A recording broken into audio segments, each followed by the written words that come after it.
अस्सलाम वालेकुम दोस्तों, वेलकम टू माय चैनल। तो दोस्तों आज की वीडियो में हम बात करने वाले हैं पाक नेवी के बारे में। जी हाँ दोस्तों, पाक नेवी में डायरेक्ट शार्ट सर्विस कमीशन आ चुका है। चलो चेक करते हैं कौन कौन सी ऐसी पोस्ट हैं जिनके लिए हम और आप अप्लाई कर सकते हो, और उसके अलावा हम इसमें हमें क्या क्या रिक्वायरमेंट इसके लिए पूरी करनी पड़ेगी वो भी चेक करते हैं। तो चलो, सबसे पहले हमने यहाँ पर नेवी लिखा, सबसे पहली वेबसाइट आई है ज्वाइन पाक नेवी। आपने इसके ऊपर क्लिक कर लेना है।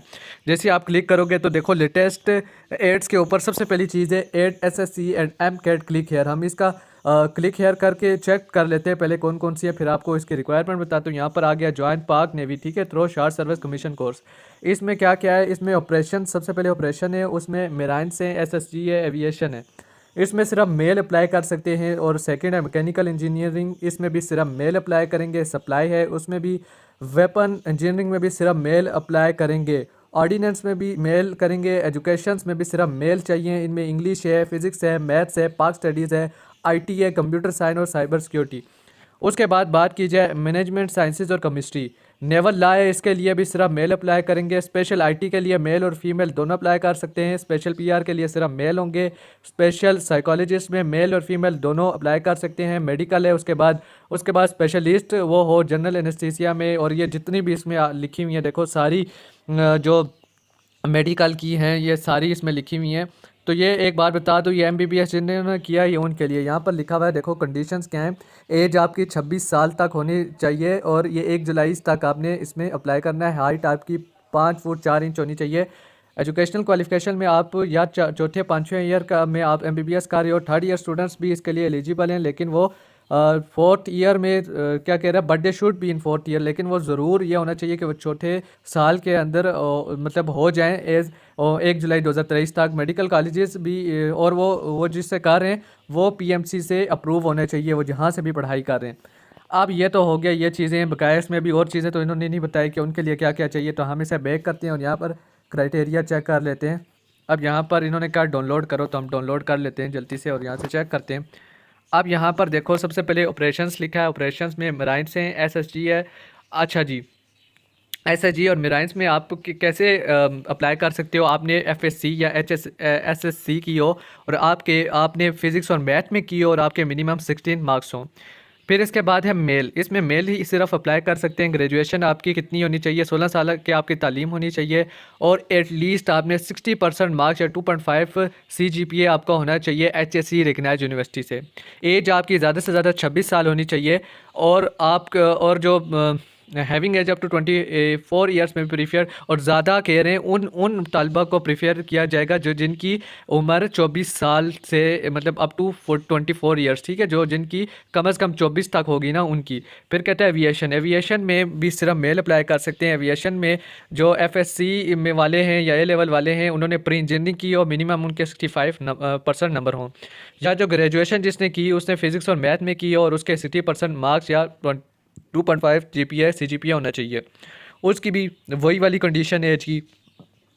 इसके बाद हम नीचे चेक कर लेते हैं मैकेनिकल इंजीनियरिंग। मैकेनिकल इंजीनियर में मैकेनिकल सरफेस के लिए है और उसके लिए भी मेल चाहिए। इसने BA BS या BSc की हो, मैकेनिकल इंजीनियरिंग में 16 साल की तालीम मुकम्मल की हो, GPA ज़्यादा से ज़्यादा कम से कम 2.5 होना चाहिए या 16% मार्क्स होने चाहिए, और इसकी एज जो है वो 21 से 28 होनी चाहिए। फिर कह रहा है रैंक जो है वो जो इनके हालात से होंगे ना उसको ये फिर रैंक जो नेवी में होता है ये वो देंगे, है सारे ही ऑफिसर ही होते हैं। फिर बात कर देते हैं कि इलेक्ट्रॉनिक्स सरफेस के ऊपर क्या है कि इसमें आपकी ने क्या होना चाहिए कि आपने BA BSc की हो, आपकी 16 साल तालीम हो और वही सेम 60% मार्क्स या CGPA 2.5, वही एज लिमिट भी है। एविएशन की पहले भी हम बात कर चुके हैं कि BA आपने किया हो एरोस्पेस में या मैकेनिकल मैन्युफैक्चरिंग प्रोसेस में, आपकी मिनिमम 16 इयर्स एजुकेशन होनी चाहिए, और इसके लिए जो CGPA है वो 3 हो, ये दोबारा बता दूँ 3 और अबव 3 या 3 से ज़्यादा होना चाहिए। 2 इयर्स का आपके पास एक्सपीरियंस भी होना चाहिए इंजीनियरिंग या इंडस्ट्रियल सेटअप में। तो ये एविएशन वाले सुन लो, ये आपको ये चीज़ें भी चाहिए होंगी। सप्लाई में जो कर रहे हैं उसमें सरफेस की है। और इसमें क्या मेल चाहिए एकेडमिक, इसमें MBA BBA honours MCOM MSc economics BCom minimum 16 years education होनी चाहिए। CGPA उनकी 2.5 और 60% मार्क्स होने चाहिए। एज 26 ही है। वेपन इंजीनियरिंग की बात की जाए तो इसमें एकेडमिक क्वालिफिकेशन जो आपकी होगी वो BA BS BSc होगी। और आपने इलेक्ट्रिकल या इलेक्ट्रॉनिक इंजीनियरिंग की हो और आपकी 60% मार्क्स या CGPA 2.5 होना चाहिए। एविएशन वही दोबारा। उसके बाद ऑर्डिनेंस के लिए आपके पास क्या होना चाहिए, BA BS या BSc electrical mechanical engineering electronics mechatronics engineering या मिनिमम 16 ईयर्स की इनको मिला के आपकी 16 ईयर्स की एजुकेशन होनी चाहिए। मिनिमम 16% मार्क्स और CGPA 2.5 होने चाहिए। एज 21 से 28। अब आ गया GDMOS, इसके लिए मेल चाहिए। MBBS आपने किया हो, मिनिमम सेकंड डिवीजन होना चाहिए। Equivalent qualification recognized by Pakistan medical and dental council PM और DC PMC। The candidate must have registered PM DC PMC and complete 1 year. आपने एक साल की हाउस जॉब भी की हो। या आप लोग सुन लो। और आपकी जो एज है वो आपकी कितनी होगी, वो 30 साल तक हो सकती है ज़्यादा से ज़्यादा। आप ये सारे आपने देख लेने खुद। जनरल एनेस्थीसिया, कार्डियोलॉजी है, गायनाकोलॉजी, जनरल मेडिसिन है, एंड्रोक्राइनोलॉजी है, ये सारी ये जितनी भी हैं ये MBBS वाले, ठीक है। तो यहाँ से हम अब चले जाते हैं नीचे। नीचे करते हैं नीचे। हाँ जी, ये आ गया हम इंग्लिश में क्या है जी, मेल होना चाहिए। एकेडमिक क्वालिफिकेशन की उसकी MS या MPhil होनी चाहिए। 18 साल की एजुकेशन होनी चाहिए। और उसका मिनिमम 2.5 CGPA होना चाहिए फर्स्ट डिवीज़न में, ठीक है। और जो प्रीफेयर उनको करेंगे जिनके पास, उनको ज़्यादा प्रीफेयर करेंगे जिनके पास टीचिंग एक्सपीरियंस हो। No third division in academic, आपका थर्ड डिवीज़न नहीं होना चाहिए एकेडमिक करियर में। ये आपको पहले बता दूं, इन्होंने फर्स्ट डिवीज़न लिखा हुआ है, ठीक है। या तो फर्स्ट डिवीज़न में आपने की हो या 2.5 CGPA आपको हो। एज आपकी 23 से 31 साल हो। उसके बाद फिज़िक्स में आपने वही बात है कि MS MPhil की हो। इसी तरह मैथ में भी वही है, पाक स्टडी में भी वही है, IT कंप्यूटर में भी सेम है, मैनेजमेंट साइंसेज में भी सेम है, केमिस्ट्री में भी सेम है। अब न्यू जो चीज़ है इसमें नेवल लॉ का क्या मतलब है कि जिन्होंने LLB LLM PhD बार एट लॉ, मिनिमम 16 साल की education, member of the bar having at least 2 year practice in courts. एक तो उन्होंने ये अपनी 16 साल की एजुकेशन की हो और उसके साथ साथ वो बार का जो है मेंबर भी बार के होने चाहिए। और 2 साल का उनके पास उन्होंने प्रैक्टिस भी की हो कोर्ट्स में या और उनके 50% मार्क्स इक्विलियंट होने चाहिए, ठीक है। 25 से 40 साल उनकी एज होनी चाहिए। स्पेशल IT में मेल फीमेल दोनों अप्लाई कर सकते हैं। और इसमें क्या होना चाहिए, क्वालिफिकेशन BSc आपने की हो, कंप्यूटर साइंसेज में BS और BS software engineering, BS infotech, BS cyber security, BS और BE computer engineering, BS artificial intelligence. Minimum आपकी 16 ईयर्स की एजुकेशन और GPA 3.0 होना चाहिए। उसके अलावा भी ये काफ़ी चीज़ें एक्सपीरियंस वगैरह भी ये मांग रहा है, तो ये आपने यहाँ से आके चेक कर लेना है। स्पेशल PR की बात की जाए तो स्पेशल PR में आपके पास MS MSc BS होनी चाहिए और 3.0 आपने का GPA होना चाहिए। और फॉलोइंग डिसिप्लिन्स में उसमें मैथ्स कम्युनिकेशन है, DSS है, और मीडिया साइंसेज है। और एज आपकी 21 से 28 होनी चाहिए। स्पेशल में क्या है कि स्पेशल में इन्होंने लिखा हुआ है कि आपने BSc MSc मैथमेटिक्स स्टैटिक्स में की हो, मिनिमम 16 साल की एजुकेशन होनी चाहिए। Having study number theory and crypto related subjects आपके होने चाहिए।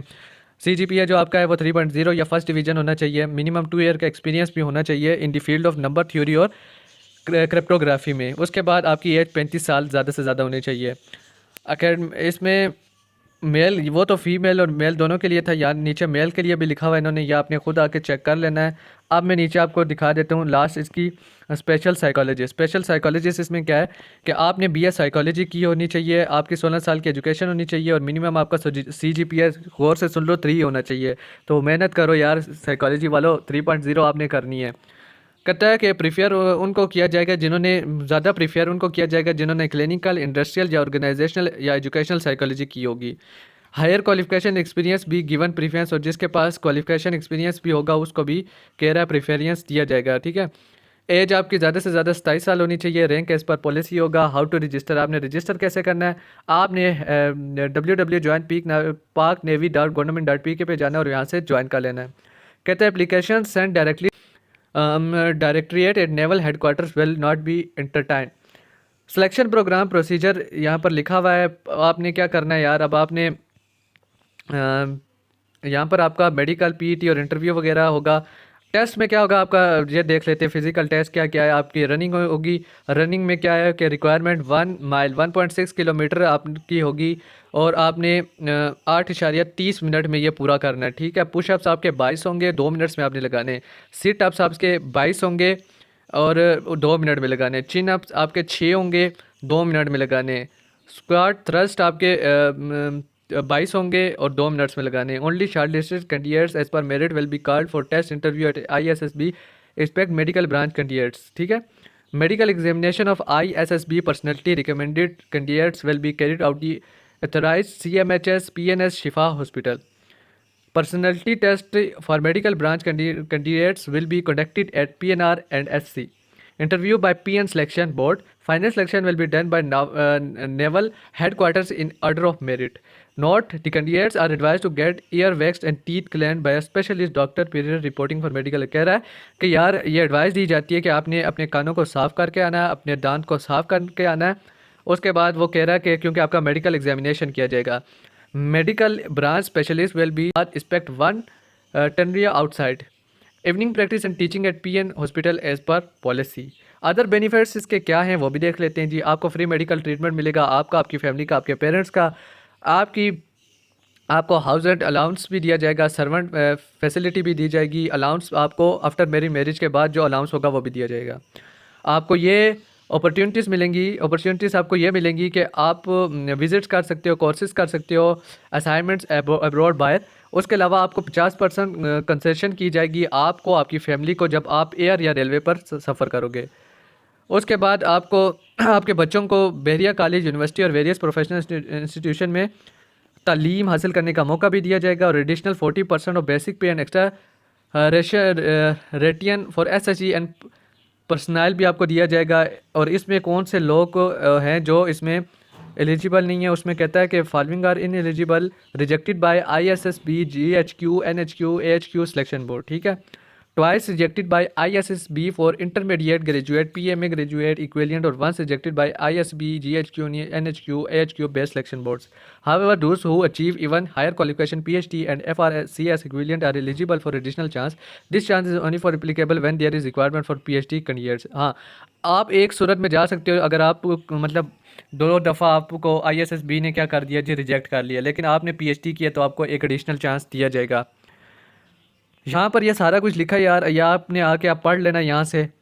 तो यहाँ से आपने इसको डाउनलोड करके आराम से आपने पढ़ लेना है। और जितना मुझसे हो सकता था मैंने आपको बता दिया कि इसमें कौन कौन से लोग जा सकते हैं, कौन से नहीं जा सकते, क्या क्या रिक्वायरमेंट है, कितनी आपकी एज होनी चाहिए, कितनी आपकी क्वालिफिकेशन होनी चाहिए। तो दोस्तों अगर वीडियो अच्छी लगी हो तो वीडियो को लाइक करना, चैनल को सब्सक्राइब करना। मिलते हैं नेक्स्ट वीडियो में। खुदा हाफिज़।